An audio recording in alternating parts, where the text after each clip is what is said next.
함께 예배하는 모든 분들 가운데 이 말씀의 축복이 함께 하시기를 주님의 이름으로 축원합니다. 마음이 청결한 자는 복이 있나니 그들이 하나님을 볼 것이며, 어떤 성도님이 이번 주에 잠깐 만났는데 그 이야기를 하시더라고요. 이렇게 마태복음 5장에서 산산수훈 설교를 이렇게 해주시니까 너무 좋대요. 뭐 여러 가지가 좋지만 그 중에 하나가 뭐냐면 성경 본문이 너무 짧아가지고 너무 좋다. 그래서 일주일에 이 말씀을 계속 듣다 보니까 이게 저절로 외워지더라. 그래서 너무 좋다. 이런 말씀을 하시더라고요. 참 그것도 감사한 일이다. 이런 생각이 듭니다. 마음이 청결한 자는 복이 있나니 그들이 하나님을 볼 것이며, 그냥 일주일 계속해서 이 말씀을 읽다 보면 나도 모르게 애워지지 않겠습니까? 여러분에게 하나님의 말씀이 많이 애워지고 또 하나님의 말씀이 여러분의 심령 속에 늘 있는 그런 복을 누리고 산다는 것이 얼마나 귀한 일입니까? 우리가 삶을 살아가다 보면 하나님의 말씀이 번뜩 생각날 때가 있지 않습니까? 에베소 6장에 말씀하고 있는 것 같이 성령의 검, 성령의 검이 하나님의 말씀이라고 그렇게 기록되어 있지 않습니까? 유혹이 많을 때에, 시험이 많을 때에, 싸워야 되는 영적 전쟁에서 성령의 검, 하나님의 말씀이 번뜩 생각이 날 때 우리는 그 말씀으로 인하여 위로도 받고 또 소망도 생기고 또 용기도 생기고 이런 은혜를 우리가 받는 것을 볼 때 과연 하나님의 말씀을 우리가 암송하고 사는 것 굉장히 중요한 것 같습니다. 오늘 하루를 여러분 살아가면서 마음이 청결한 자는 복이 있나니 그들이 하나님을 볼 것이요, 이 말씀이 또 무기처럼 그렇게 생각나는 그런 복이 있으셨으면 좋겠습니다. 하나님께서는 저와 여러분이 마음이 청결한 자가 되기를 바로 원하십니다. 오직 하나에 집중되어 있는 마음을 갖기를 바로 원하십니다. 무엇에 집중이 되기를 원하십니까? 바로 하나님에게 우리의 마음이 집중되기를 바로 원하십니다. 왜냐하면 우리는 피조물입니다. 하나님에 의해서 창조된 피조물입니다. 그리고 하나님은 우리에게 바로 하나님의 형상을 가진 자로 우리를 주님께서 창조하셨다, 이렇게 말씀하십니다. 이 부분을 보여주는 장면이 창세기 1장에서는 하나님의 형상으로 창조했다 말씀하시고, 2장에서는 실제 하나님이 우리를 창조하실 때 어떻게 하셨는가를 성경이 기록하고 있는데, 우리를 흙으로 만드시고 그 코에다가 생기를 불어 넣으셨습니다. 그랬더니 생명이 됐다, 이렇게 말합니다. 살아있는 생명체가 되었다, 이렇게 성경이 말하고 있는 것이죠. 거기에 바로 하나님의 생기를 불어넣었다, 그것이죠. 이 생기라고 하는 이 단어가 바로 피뉴마, 그래서 신약 성경에서는 성령과 같은 바로 의미로 쓰여지는 단어입니다. 그러니까 우리 가운데 생명의 기운을 넣었다, 성령을 우리 가운데 불어넣었다, 이렇게도 우리가 해석할 수 있는 것이죠. 그런데 그 생명의 기운이 그냥 동물에게 허락하는 생명의 기운과 같은 그런 살게 하는 기운이 아니라 하나님의 생명을 불어넣었다, 이렇게 우리가 해석을 하지요. 그러니까 인간은 하나님께서 너 살아, 이렇게 기운을, 생명을 넣어가지고 그냥 살게 된 존재가 아니라 하나님의 생명을 불어넣어서 하나님의 생명을 공급받음으로 계속해서 존재하는 존재로 바로 하나님께서 인간을 창조하셨다, 이것을 이야기를 하는 것이죠. 그러니까 모든 생명들은 하나님의 생명을 보존해야 생명이 유지되는 거죠. 그러나 인간이라는 존재는 하나님의 생명을 계속해서 공급받아야 그런 존재하는 존재로 창조하셨다는 것을 말하는 것입니다. 그러니까 모든 동물들이나 뭐 식물들은 하나님께서 보존하시죠, 보호하시죠, 생명을 보호하시죠. 그래서 수완을 정해놓고 그 수완이 차면 그냥 이제 그 생명이 끝나는 것이죠. 보호막을 우리 하나님이 걷어버리면 죽는 것이죠. 그러나 인간은 그렇지 않습니다. 인간은 하나님이 생기를 불어 넣으셔서 생명 존재하는 존재가 되었습니다. 이것은 하나님께서 계속해서 생명을 공급하는 관계, 그러니까 인간이라는 존재는 하나님의 보호 속에서 생명이 지켜지는 자가 아니라 하나님과 관계에서 생명이 지켜지는 자라는 것을 바로 이야기를 하고 있는 것입니다. 얼마나 기가 막힙니까? 그래서 여러분, 인간이요 하나님을 떠났습니다. 하나님과 관계가 바로 끊어지죠. 그때 인간은 어떻게 되었습니까? 죽은 존재가 됩니다. 물론 육체적으로는 살아 있죠. 그러나 영적으로는 죽어버린 존재죠. 바로 하나님의 형상을 가진 자로서의 삶을 살아낼 수가 없는 자가 되어버린 것이죠. 그래서 동물과 다름없이, 식물과 다름없이 바로 인생은 살아가는 자가 되는 것이죠. 그러니까 육체만 가진 자로서 바로 살아가는 자가 되는 것이죠. 그러므로 하나님을 떠난 인간은 그 수완만큼만 사는 것입니다. 수완만큼만. 하나님이 너 80살 살아, 그럼 80살 사는 거죠. 그만큼만 보존해 주는 거죠.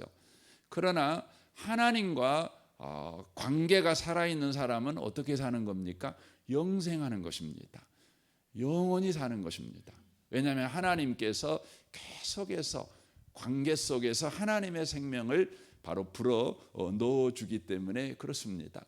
그런 까닭에 하나님은 저와 여러분이 우리의 심령 속에 하나님과 바로 바른 관계 가운데 있는 바로 하나님만 한 분으로 섬기는 자가 되기를 원하십니다.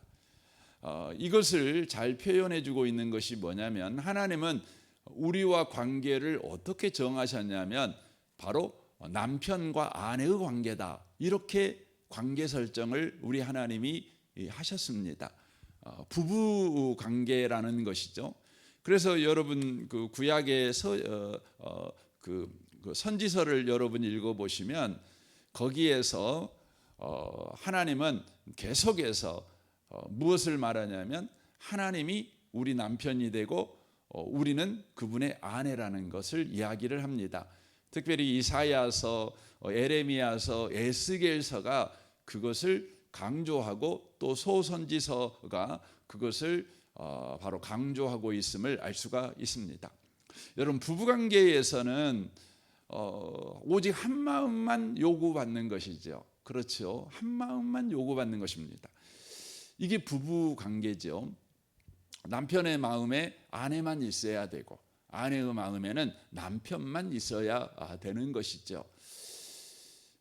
아내의 마음이 넓어가지고 세상에 여러 남자가 마음에 있다면, 그리고 그것을 남편이 당신은 참 그 인기도 좋아, 이렇게 하면서 그것을 허용한다면 그건 그 부부관계가 아니죠. 그건 마음이 넓은 것이 아닙니다. 여러분, 하나님께서 우리에게 와서 너 나만 믿어야 돼, 너 나만 의지해야 돼, 나만 바라봐야 돼, 이렇게 요구하는 것은 하나님이 편협하신 분이시기 때문에, 하나님이 또 독선적이신 분이시기 때문에 요구하시는 것이 아니라 남편인 까닭에 요구하신 것입니다. 여러분, 세상 사람들은 왜 예수만 믿어야 돼? 다른 것도 믿으면 좋잖아. 기독교는 참 독선적이야, 이렇게 이야기를 하곤 합니다. 그러나 그들이 놓친 것이 있죠. 뭘 놓친 것입니까? 바로 하나님과 우리 관계가 남편과 아내의 관계라고 하는 것이죠. 그래서 하나님께서 이사야나 에레미야나 에스겔을 보면 이스라엘 민족을 바로 바벨론의 포로로 이제 팔아버리시잖아요. 이제 그들을 넘겨주시죠. 그러면서 하나님께서 계속해서 말하는 근거가 뭐냐면 니들은 죄 지었다는 것입니다. 근데 어떤 죄를 지었냐? 간음죄를 지었다는 것입니다. 그 근거가 뭡니까? 하나님과 우리의 관계가 남편과 아내의 관계라는 것입니다. 그래서 하나님은 우리에게 뭘 요구하셔요? 너는 오직 마음을 다하고 목숨을 다하고 힘을 다해서 나만 사랑해야 돼. 그걸 요구하는 것입니다. 여러분 이게 뭡니까? 이게 정상입니다. 여러분 오늘 남편이 오늘 아침에 당신 나만 사랑해야 돼 라고 말을 했을 때 아내 되신 분이 기분이 확 상해요. 뭐 저런 남자가 있나? 세상 직장 생활 하려다 보면은 이 남자도 만나고 저 남자도 만나고 뭐 그럴 수 있는 거지. 자기만 사랑하라네. 에이 기분 나빠. 여러분 그렇게 생각을 하고 있다면 여러분 그게 뭡니까? 그 아내의 마음에 지금 심각한 문제가 생긴 것입니다. 여러분 남편이 그렇게 말할 때 기뻐해야죠. 당연하지. 어이구 너무 좋아. 그렇죠. 그 말은 어떤 의미가 포함되어 있기 때문에요. 남편이 나도 당신만 사랑해. 내 마음에도 당신만 있어. 이게 들어가 있는 내용이기 때문에 그 말 해주면 너무 좋아해야 돼요. 근데 요즘 이제 서로 그냥 그런 말도 주고받지 않은 지 너무 오래돼 갖고 남편이 갑자기 그런 말하면 당신 뭐 잘못 먹었냐고 어디 아프냐고 샬띵 소리 하고 있다고 이렇게 받아보는 분들이 있죠. 뭐 그건 이미 여러분 저 바다가 낀 거죠. 여러분 하나님은 오늘도 우리에게 요구하십니다. 이 요구를 들을 때 여러분과 제가 기뻤으면 좋겠습니다. 왜냐하면 신랑이 나한테 그 요구를 하는구나. 주님이 나만 사랑하겠다고 저 고백을 하는구나. 이걸 여러분과 제가 아셔야 합니다. 하나님은 그렇죠. 하나님은 나만 사랑하십니다. 나만 사랑하십니다. 하나님은 나만 주님의 마음에 있습니다. 그래서 하나님의 사랑은 어때요? 편애하십니다. 여러분 편애하셔요. 이 편애한다는 말은 편을 들어서 사랑한다는 말 아닙니까? 그래서 하나님은요 저와 여러분을 사랑할 때 보면 편을 들어 가지고 사랑하십니다. 이것을 잘 보여주는 게 뭐냐면 이스라엘 역사입니다. 이스라엘 역사를 보면 이스라엘에게 하나님은 어떻게 하면 편애하십니다. 그래서 주변 국가를 다루실 때 보면 주변 국가를 그냥 잔인하게 다루십니다. 그냥 우리가 볼 때 너무한다 할 정도로 다루십니다. 그래서 구약 성경을 보는 그 세상 사람들이 이 일을 제기합니다. 하나님은 잔인한 하나님이셔. 하나님은 무지막지한 하나님이셔. 하나님이 사랑의 하나님이라고 그거 말하지 말아라. 하나님이 어떻게 저럴 수 있어? 가나안 땅에 들어가 갖고 어떻게 애기들까지 싹 죽여버리라고 요구할 수 있어? 짐승까지 다 죽여버리라고 요구할 수 있어? 하나님은 너무너무 잔인해, 무서워. 하나님은 전쟁의 하나님이야. 그래서 어떤 그 신학자들은 그 구약 성경을 버려버리고 나는 신약만 좋아해. 구약의 하나님은 싫어. 나는 신약의 예수만 좋아. 이런 분이 계셔요. 여러분 뭘 놓쳐버린 거죠? 주님이 나의 남편이라는 거죠. 나만 사랑하시는 분이셔요. 이스라엘만 사랑하시는 분이셔요. 그렇죠. 그래서요 하나님은 이스라엘에게 문제가 되면 다 그냥 죽여버립니다. 망하게 합니다. 그렇게 합니다. 편애하십니다. 거기서 나온 것이 뭡니까? 주님의 편애가 결국 예수를 십자가에 못 박여 죽이게 만든 겁니다. 주님이 우리를 그렇게 사랑하신 거예요. 그렇게 사랑하신 거죠. 그렇게 편애하신 것입니다. 그래서 십자가에다가 자기 아들을 못 박아 내어준 거죠. 내어주신 것입니다. 여러분 그것은 어떤 의미로 보면 주님께 하나님 아버지가 자기 아들보다 우리를 더 사랑했다는 것이에요. 그걸 보여주는 것입니다. 그런데 예수님께서 그것을 받아들이셨어요. 그래요. 당신은 당신의 아내를 더 사랑하십니다. 당신은 나보다 저 죄인을 더 사랑하시고 저 원수들을 더 사랑하십니다. 그러니 내가 죽어 줄게요. 그리고 순종하신 것입니다. 그게 여러분 하나님의 사랑 아니겠습니까? 그러므로 오늘 이 아침에도 주님은 우리에게 주님만 사랑해 라고 요구하시는 것입니다. 여러분, 이것이 여러분에게 기쁜 소식이 꼭 되셨으면 좋겠습니다. 그러나 우리 인생은요, 하나님만 사랑하지를 않았지요. 그래서 하나님께서 하나님만 사랑하도록 우리 가운데 역사하십니다. 근데 역사하시는 방법이 뭡니까? 우리를 기둥에 묶어놓고 바깥 못 나가게 하거나 머리를 그냥 빡빡 밀어가지고 다른 남자들이 쳐다봐도 에이, 난 저런 여자 관심 없어, 이렇게 하게 만들어 버렸습니까? 그렇게 하지 않으셨습니다. 하나님은 강제적으로 우리의 마음을 그냥 묶어가지고 하나님만 사랑하게 그렇게 만드신 분이 아니십니다. 어떻게 하십니까? 하나님은 우리가 하나님만 사랑하도록 우리를 설득하십니다.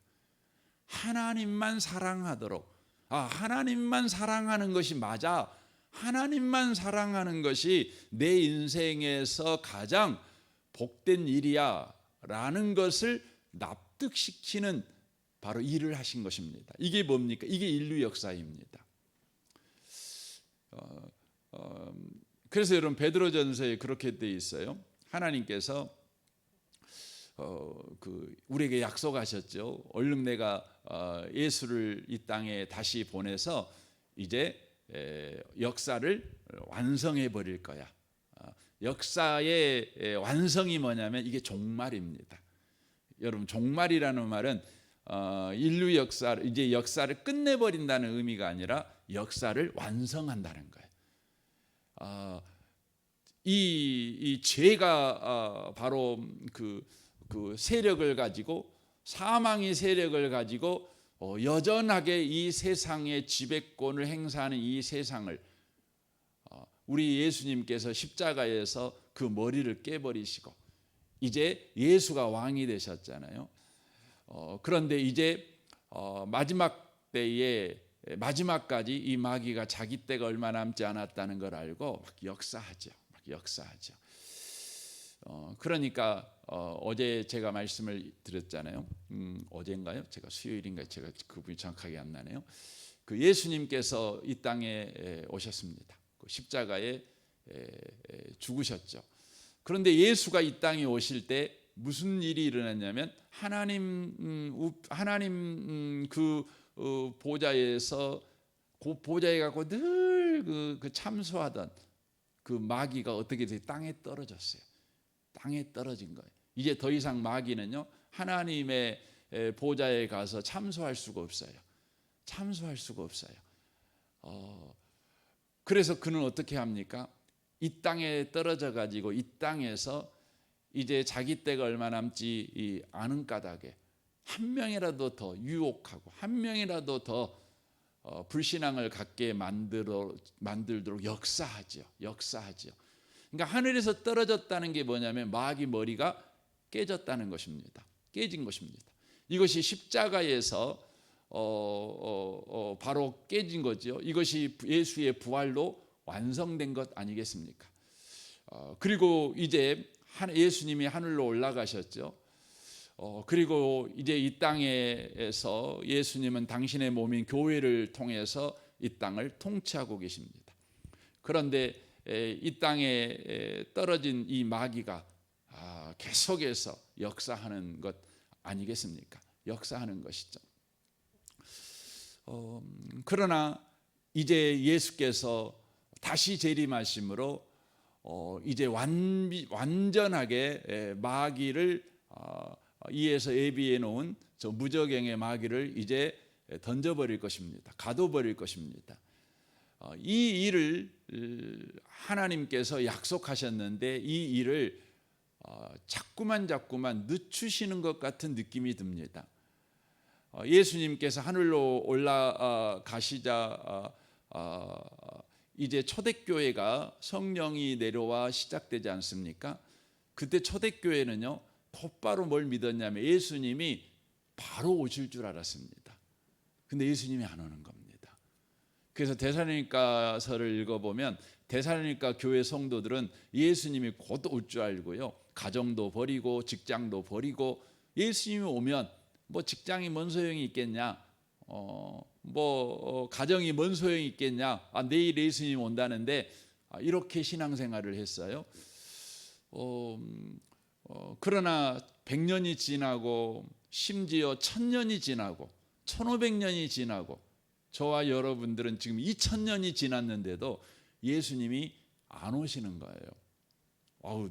예수님 온다고 약속했지만 안 오실란가 보다. 예수님이 오신다고 약속한 것은 그냥 우리에게 소망을 주려고 그냥 해본 말인가 보다. 이렇게 사람들이 생각하기 시작한 것이죠. 그러나 우리 주님이 말씀하는 것입니다. 아니다. 주님에게는 하루가 1000년 같고 1000년이 하루 같다. 근데 주의 약속이 이렇게 더딘 이유는 뭐냐면 한 사람이라도 더 회개하도록 하기 위해서, 한 사람이라도 더 구원받게 하기 위해서 이렇게 늦추는 것이다. 그러나 주님이 약속한 약속이 그렇게 그러면 계속 늦춰지겠네요. 아니다. 반드시 주님은 오신다. 이렇게 약속을 하고 있는 것이죠. 그러니까 주님께서는 지금 인류 역사 속에서 한 명이라도 더 구원받도록, 한 명이라도 더 그 마음이 주님께만 향하도록 인류 역사의 바로 완성을 늦추시고 있는 거죠. 다만 늦추십니까? 아닙니다. 인류 역사 속에서 역사하시는 것이죠. 역사하시는 것이죠. 이것의 모델이 되는 게 뭐냐면 이스라엘 역사입니다. 이스라엘 역사입니다. 그러니까 이스라엘 역사를 여러분 보시면 하나님께서 하나님의 마음을 갖도록 하나님께서 우리를 어떻게 설득하시는가를 보여주는 역사라는 것을 알 수가 있는 것이죠. 그러니까 이스라엘 역사는 우리가 볼 때에 크게 보면 세 등분으로 나누는 역사입니다. 그 첫 번째가 바로 애굽에서 이제 이스라엘이 거대한 민족이 되잖아요. 하나님이 이 아브라함을 부르셔갖고 한 사람 아브라함을 부르시고 아브라함의 이제 가정이 한 민족을 이루죠. 민족을 이루죠. 이제 거기서부터 이스라엘 민족이 시작되는 것입니다. 그래서 가나안 민족을 이루자 하나님께서 이제 때가 됐어 해서 이스라엘 민족을 이제 끄집어내는 겁니다. 그래서 가나안에 데리고 가는데 가나안에 데리고 가기 전에 광야 생활을 지나게 만듭니다. 그리고 가나안 땅에 들어가 400년 동안 사사시대를 걸치게 만듭니다. 그리고는 그 이후에 이스라엘이 이제 완전히 망해버릴 때까지 왕정시대를 걸치게 만듭니다. 이 세 가지 이 시대는 바로 하나님께서 이스라엘 민족이 오직 하나님만 바로 마음에 두도록 하나님이 이스라엘 민족을 납득시키시는 바로 역사라는 것을 알 수가 있습니다. 이 부분은 내일 좀 나누었으면 좋겠습니다. 사랑하는 성도 여러분, 오늘 여러분과 제가 꼭 기억하시면 좋겠습니다. 저와 여러분의 마음에 주님만 필요합니다. 왜냐하면 주님이 우리의 신랑이시고 우리는 그분의 신부이기 때문에 그렇습니다. 오늘도 이 주님과의 관계를 놓치지 않고 여러분 살아가시는 귀한 분들 다 되시기를 주님의 이름으로 축원합니다. 아멘. 우리 같이 기도하겠습니다. 오늘 말씀을 우리 생각하면서 주님, 오직 주님만 우리 마음에 있는 그것이야말로 품이 있고 바로 영광스러운 하루며 복된 하루를 사는 방식인 것을 알게 하옵소서. 우리는 주님의 생명이 공급되어야 오늘 또 영적으로 살아서 살 수 있는 자들입니다. 주님, 주님의 그 신선한 생명을 계속해서 공급받는 오늘 한날이 되게 하옵소서. 여러분 자신과 가정과 직장 생활을 위해 또 자녀와 배우자와 또 여러분의 부모와 일가 친지들을 위해서 무엇보다 우리 성도들을 위해서 기도해 주십시오. 우리 대학 청년부를 위해서 기도할 때 김주영 목사님과 우리 청년 지체들을 위해서 기도해 주십시오. 이 나라 이 민족과 북한과 열방을 위해서 또 선교사님들을 위해서 여러분 기도해 주십시오. 우리 좋으신 주님께 이 아침에 통성으로 구하겠습니다. 기도하겠습니다.